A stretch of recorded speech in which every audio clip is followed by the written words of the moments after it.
quand il était à Brann, c'est sur ces deux critères-là que son équipe sortait du lot. Je savais que son équipe était une des équipes les plus intenses d'Europe, avec l'équipe de Mathias Almeida, donc l'AEK Athènes. Et la deuxième chose aussi qui m'a marqué, c'est que le fait que même lorsque Saint-Etienne a été mené juste avant la mi-temps, on n'a pas une équipe qui s'est désunie après la pause, mais on est aux antipodes de ce qui se faisait avant, et pourtant ce sont les mêmes joueurs. Donc il y a aussi quelque chose, je pense, qui est assez parlant quant à l'impact de Horneland. Maintenant, c'est un impact sur un match. Il y a l'effet, toujours, on parle de l'électrochoc, etc. L'arrivée d'un nouveau coach. Maintenant, pour Horneland, la difficulté, évidemment, c'est de faire en sorte que ça prenne sur la durée. Bonsoir à toutes et tous, j'espère que vous allez très bien. Comme vous avez pu le voir, vidéo un peu spéciale aujourd'hui parce que j'ai posé quelques questions à Florent Tognuti. Je l'ai découvert il y a quelques semaines maintenant sur YouTube lorsqu'il a posté une première vidéo sur notre coach Eric Horneland, une vidéo très intéressante pour apprendre à mieux le connaître avant qu'il dirige son premier match contre Reims. Et ensuite, il a fait une seconde vidéo après ce match contre Reims. Il y a une superbe analyse sur sa chaîne. Donc je vous invite à aller la voir, à aller vous abonner. Je mettrai tous les liens en description et en commentaire épinglé de cette vidéo. Je remercie encore Florent pour le temps qu'il a pris pour répondre de façon très détaillée, comme vous allez le voir, à toutes mes questions. Donc je vous invite à regarder cette vidéo jusqu'au bout, à la commenter pour donner votre avis également. Et puis on se retrouve juste après le générique. Donc juste avant de débuter, n'oubliez pas de vous abonner, de liker la vidéo et puis à tout de suite.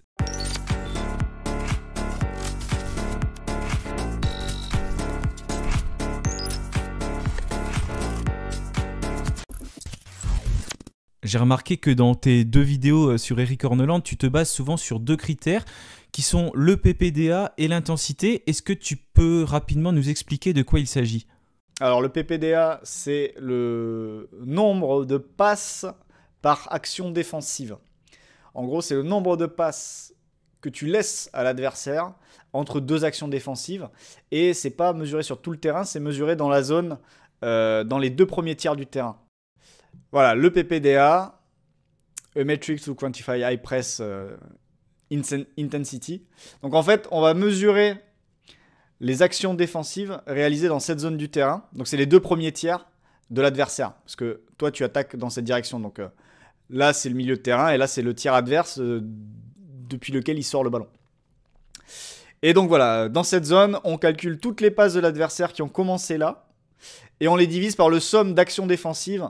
Donc faute, interception, duel défensif gagné, tacle glissé, de l'équipe qui presse. Voilà. Et on divise par le... Et on divise voilà, le nombre de passes de l'adversaire par le nombre d'actions défensives. Donc plus un PPDA est petit, ça veut dire que tu as laissé...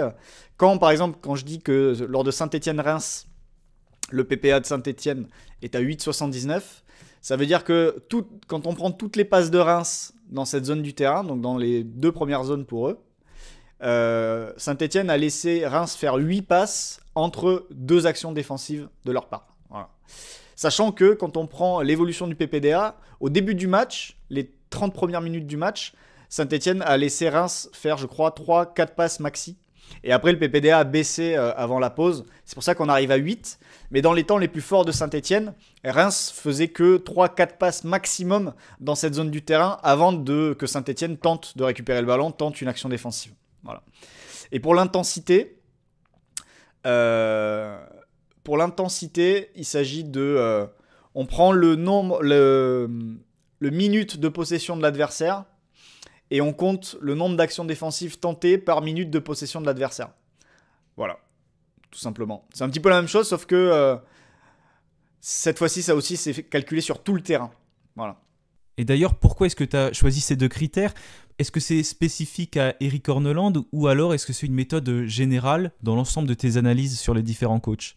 Alors j'ai choisi ces deux critères-là parce qu'en fait, quand il était à Brann, c'est sur ces deux critères-là que son équipe sortait du lot. Donc j'ai juste en fait fait une recherche à la base. Quelles étaient les équipes les plus intenses sur le plan défensif.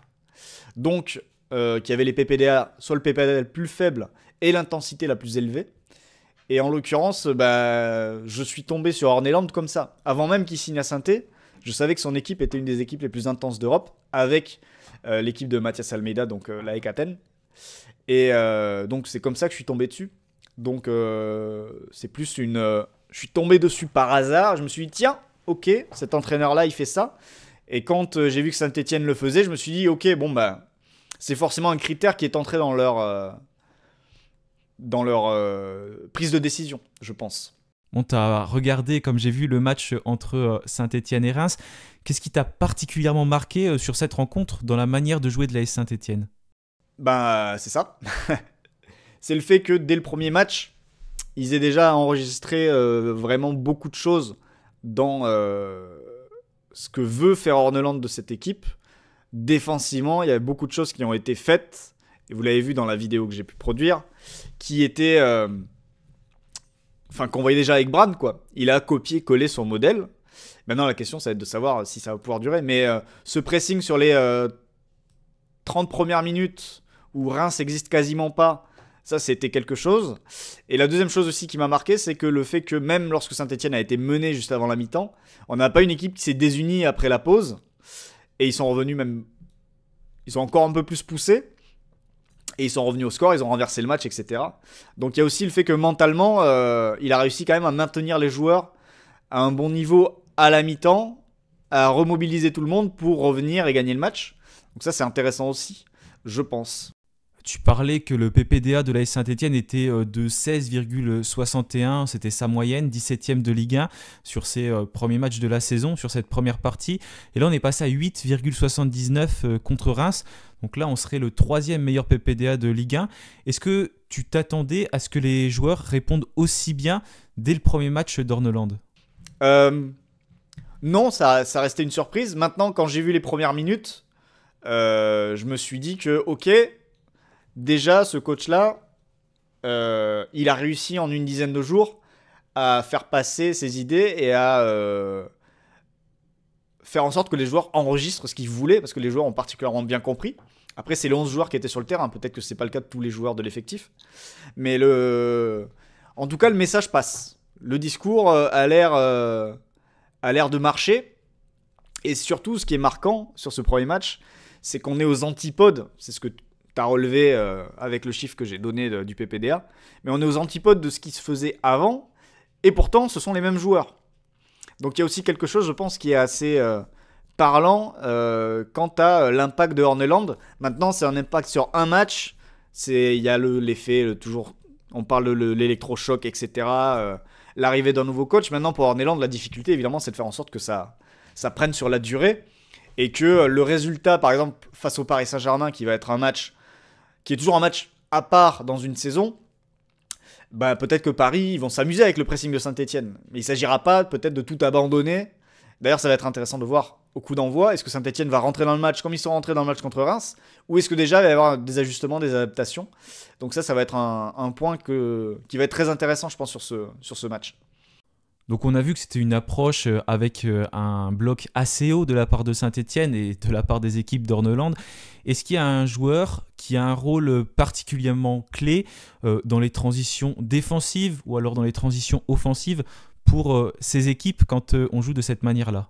Bah, tous les joueurs sont importants quand même, hein, parce que quand tu prends ce genre de risque et que tu vas chercher comme ça assez haut l'adversaire, tout le monde est quand même assez responsabilisé, pardon. Mais je trouve que symboliquement dans le premier match, Stassin est quand même très important parce que c'est lui qui doit aider Ekwa dans la fermeture de l'axe. Parce que comme tu l'as vu dans la vidéo que j'avais faite, Cafaro et Boakier, donc les deux excentrés on va dire, ils sont amenés à sortir sur les centraux, à sortir très haut. Mouton et Bouchoirie sont amenés à sortir sur les côtés, sur les latéraux. Et du coup, vraiment, la fermeture de l'axe, c'est Stassin qui est sur le milieu bas côté ballon et quoi qui, théoriquement, est sur le numéro 10 côté ballon. Voilà. Et le fait est que ces deux-là, ils doivent pas se rater parce que sinon, bah, l'axe s'ouvre complètement.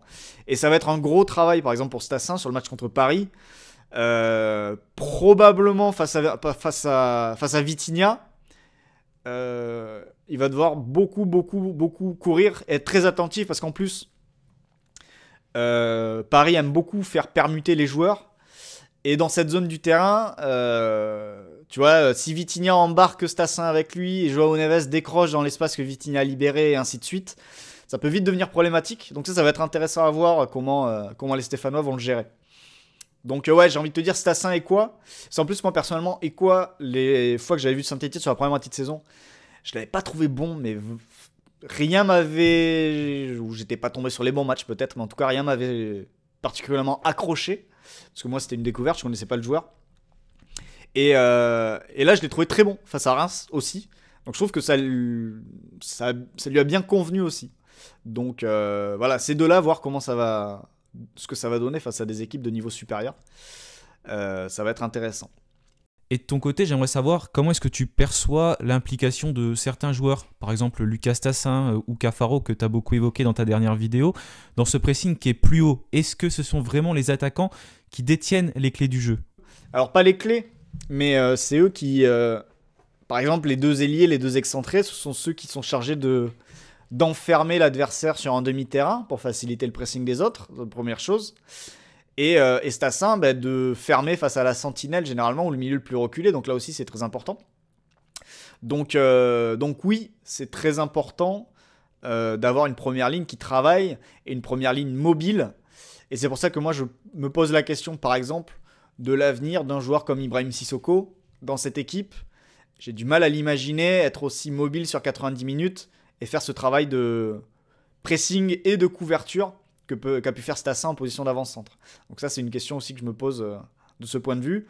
Et quand tu prends d'autres équipes qui jouent comme ça, comme Salzbourg, qui joue beaucoup avec cette sorte de losange qui peut se déformer en phase défensive avec des attaquants très à l'intérieur. Enfin, j'ai déjà vu Salzbourg, en tout cas, de joueurs de cette manière-là, de défendre de cette manière-là. Et c'est jamais des grands attaquants... En tout cas, s'ils peuvent avoir des grands attaquants, mais la mobilité, c'est leur première qualité. La capacité à redoubler les courses, à multiplier les sprints. Et je pense que c'est ça qui va leur être demandé. Je ne suis pas sûr qu'un Sissoko ait ce qu'il faut sur le plan physique pour assurer ça sur une longue durée. Cette manière de jouer en ayant un bloc assez haut, est-ce que c'est compatible justement face à des blocs d'équipes qui sont hauts, des blocs qui sont plutôt médians ou des blocs bas, ou alors est-ce que c'est compatible avec ces trois blocs? Là-dessus, j'ai pas forcément de réponse parce qu'on a vu Saint-Étienne en bloc bas et Cafaro faire la même course qu'il peut faire en bloc haut pour enfermer l'adversaire sur un demi-terrain. Donc le bloc change de forme, mais il y a toujours cette envie de réavancer sur les passes négatives et de faire reculer l'adversaire. Donc il y a toujours des déclencheurs pour essayer de remonter le bloc en fait.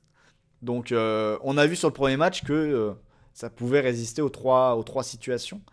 Ça va être intéressant de voir aussi si en bloc bas, par exemple, un Ekwa va se retrouver quasiment collé à la ligne défensive, voire aider ses centraux pour passer à 3 derrière, enfin à 5 derrière même sur une ligne défensive. Et ça sera intéressant justement face à Paris, on risque de les voir plus souvent en bloc bas et voir comment ils vont réagir et surtout est-ce qu'ils vont avoir la capacité depuis le bloc bas de réavancer sur le terrain. Ça aussi, ça va être quelque chose qu'on va découvrir face au PSG qui va être intéressante. Dans ta première vidéo, justement, tu as évoqué Almeida, qui est donc coach Athènes, et c'était l'un des seuls à surpasser Horneland dans ce pressing constant vers l'avant. Ces deux coachs, d'ailleurs, étaient bien au-dessus du reste, mais pourquoi, selon toi, cette approche, elle n'est pas encore plus développée en Europe aujourd'hui? Elle l'est, mais c'est vrai qu'eux l'ont poussé à l'extrême. Après, ils sont peut-être dans des championnats aussi qui fait que, en jouant de cette manière-là, les adversaires n'ont pas forcément la qualité pour y résister. Donc, par exemple, dans le PPDA, ils vont plus souvent jeter les ballons, balancer les ballons. Donc, ils vont faire moins de passes dans leur moitié de terrain.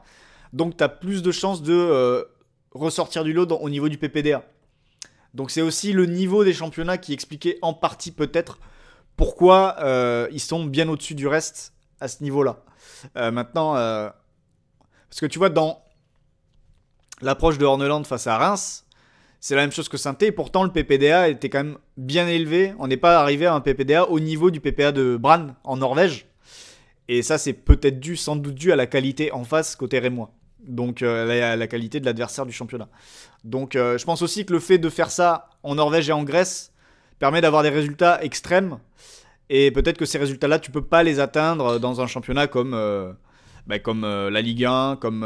En revanche, moi je serais très curieux, même si je vous le souhaite pas, mais que de voir cette approche-là en Ligue 2. Moi, je suis persuadé qu'en Ligue 2, un entraîneur qui a une approche pareille peut faire beaucoup de dégâts.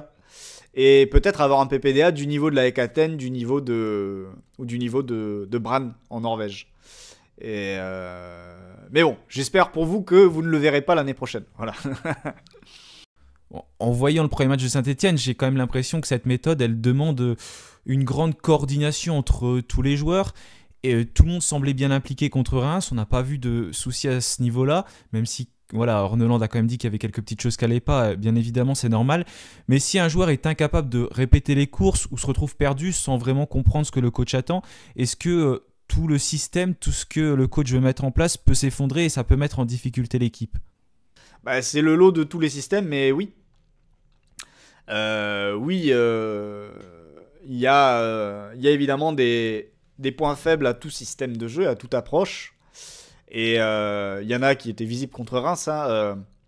Tu vois, par exemple, c'est pas forcément une question de joueur en particulier. Mais quand vous avez vu, donc, il y a la ligne d'attaque et les trois milieux de terrain, vous avez Mouton, Bouchoirie enfin Mouton, Ekwa et Bouchoirie, de gauche à droite, qui vont coulisser sur la largeur vers les latéraux.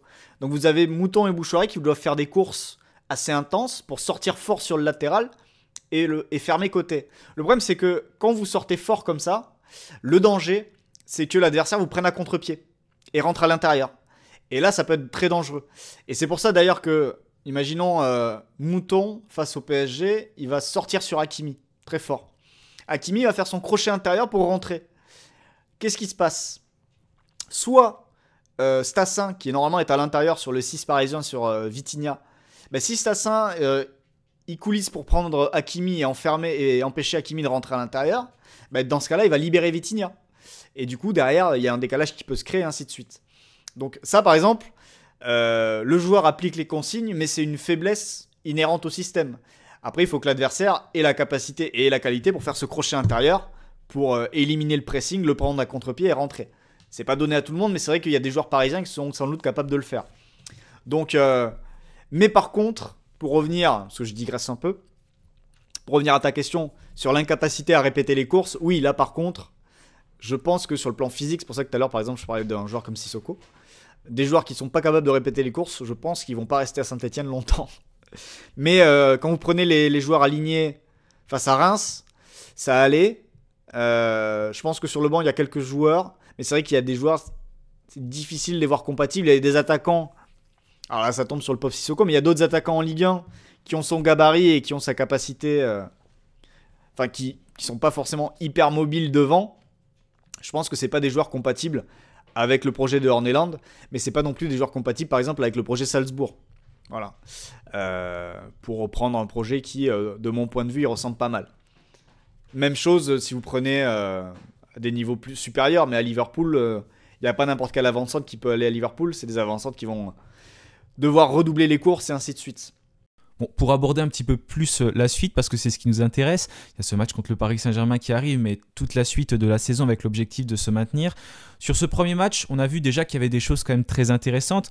Et d'après toi, quelles sont les corrections que la SSE pourrait rapidement apporter pour encore progresser dans cette manière de jouer? J'ai pas assez vu la SS avant pour savoir. J'ai pas assez vu non plus Horneland pour voir ce qui manquait par rapport à d'autres équipes. Enfin, par rapport à ce qu'il avait eu à Brann. Donc j'attends de voir déjà ce que ça va donner face au Paris Saint-Germain pour voir des corrections possibles. Parce que Paris va poser des problèmes que Reims ne pouvait pas poser. Et donc on va voir comment Saint-Étienne va y réagir. Bon, pour parler plus du mercato, parce que là on est en plein dans le mercato, pour l'instant il n'y a pas d'arrivée du côté de Saint-Etienne. Si nous on continue de jouer comme ça, ce que j'imagine bien évidemment, quels seraient les ajustements nécessaires selon toi, et notamment avec le mercato en cours? En vrai, je pense pas qu'il y ait de grands changements par rapport au profil. Même si c'est vrai que si tu perds Stassin, tu vas perdre un joueur. Mais peut-être que si tu perds Stassin, tu auras une attaque avec Cafaro, Davitashvili et Boakier. Ça me surprendrait pas, tu vois. Qu'on ait quelque chose comme ça. Donc, comme je le disais, cette question sur Sissoko, moi, c'est vraiment un truc... Mais tu vois, au milieu, il y a des profils... Mouton, si tu mets pas Mouton, tu peux mettre Mouefek. Si tu mets pas Bouchoirie, tu peux mettre un Mougou potentiellement. Si tu mets pas Ekwa, ça sera probablement Fomba qui deviendra le 6, mais qui, je pense, sera quand même moins doté pour faire ce travail. Donc, tu as quand même des postes. En fait, je pense que tes postes sont quand même assez fournis pour cette manière de jouer là. En tout cas, pour les 15, 16, 17 premiers joueurs. Après, je pense que les limites que tu avais de l'effectif avant, c'est des limites que tu as toujours. C'est-à-dire, je pense que vous avez. Il y a peut-être mieux à faire côté gauche. Entre Petro et Cornu, en Ligue 1, ça me paraît un petit peu juste. Derrière, c'est vrai qu'en nombre, t'as Nade Batumitsika. Derrière, c'est peut-être un petit peu juste aussi. Mais c'est des problèmes que vous aviez avant. C'est pas forcément l'arrivée du nouveau coach qui fait que y a différents problèmes qui se posent, à part la capacité d'un Sissoko à s'adapter à cette nouvelle manière de jouer. Est-ce que tu penses que Saint-Etienne serait encore capable de monter l'intensité, parce qu'on a bien compris que c'est ce que voudrait Eric Horneland sur les prochains matchs, et si les joueurs le font, est-ce que tu penses que c'est possible que derrière, il y ait une période de moins bien, parce que ça peut quand même très rapidement arriver avec ce jeu qui semble très intensif, et j'ai peur que les joueurs, au bout d'un moment, aient du mal à s'en remettre. On verra, ça je sais pas. Ça c'est la grande question. Il y a ce que ça va créer sur le plan mental, ce que ça va créer sur le plan physique, l'épuisement. Après, vous jouez qu'une fois par semaine. Vous êtes sorti de la Coupe de France. Donc je pense qu'il peut peut-être faire travailler.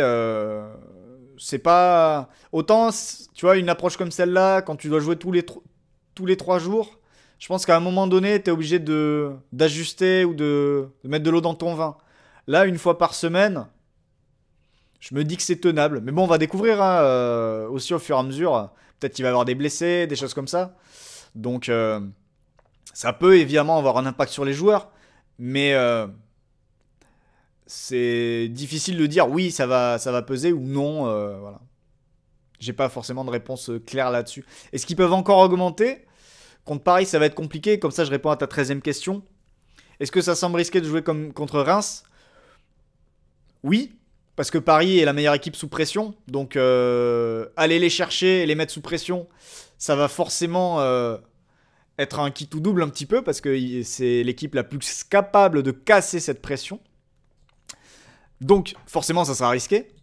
Mais je pense que Horneland, dans son approche, est pas forcément quelqu'un qui va calculer ça.